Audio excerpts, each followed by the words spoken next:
We're back with the latest on the Israel-Hamas war. Israeli airstrikes are destroying entire neighborhoods and hospitals in Gaza. Meanwhile, Hamas militants are continuing their attacks. They fired a barrage of rockets into southern Israel earlier this morning. The conflict has claimed at least 2,200 lives on both sides. At least 22 Americans have died. The White House says there were at least 17 people missing, and some of those are believed to be held hostage, 17 Americans, that is.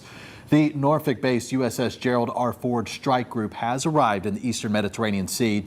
That word today from Secretary of Defense Lloyd Austin. Austin said the U.S. military is on standby and prepared to provide more support to Israel if needed. Mike Gooding has the latest.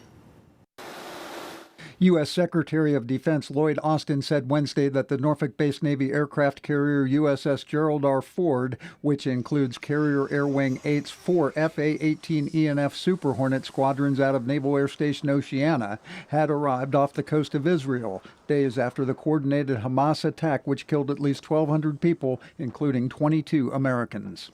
The USS Gerald R. Ford strike group has now arrived in the eastern Mediterranean. We've also moved to extend U.S. Air Force fighter squadrons in the region, and the Department of Defense stands fully ready to deploy additional assets if necessary. The Ford Group also includes the Norfolk-based Ticonderoga-class guided missile cruiser USS Normandy and the Norfolk-based Arleigh Burke-class guided missile destroyer USS Ramage. And we'll continue to ensure that Israel has what it needs to keep itself and its citizens safe. House Armed Services Committee member Jen Kagan said Wednesday it's urgent to send Hamas and other adversaries a strong message.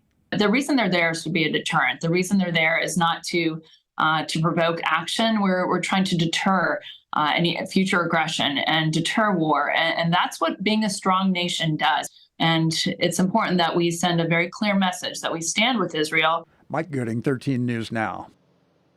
And on Friday, another Norfolk-based carrier strike group is shipping out. USS Dwight D. Eisenhower, the guided missile cruiser USS Philippine Sea, and the guided missile destroyer USS Gravely will leave from Naval Station Norfolk.